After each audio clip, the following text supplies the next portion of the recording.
lanh mùa xuân trong ánh mắt cười. Ai trao em nụ hoa, trao em nụ hoa đến bên tôi ngồi. Tôi nghe đất trời bỗng nhiên thanh thang hơn, tôi nghe mỗi người bỗng nhiên như vui hơn.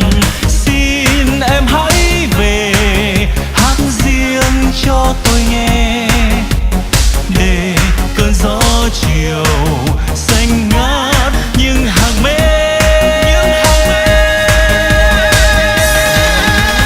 Hát với em về cuộc đời, về ngày mai và ước mơ. Lại hát với em về cuộc đời, ôi cuộc đời thật nên thơ.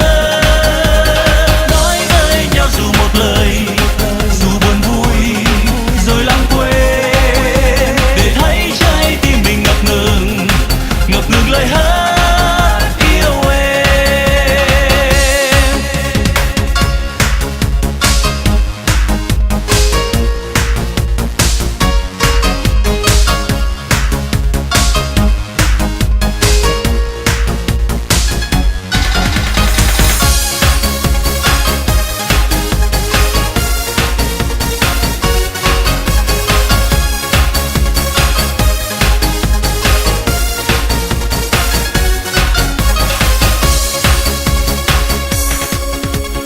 Ai trao em mùa xuân, long lanh mùa xuân trong ánh mắt cười.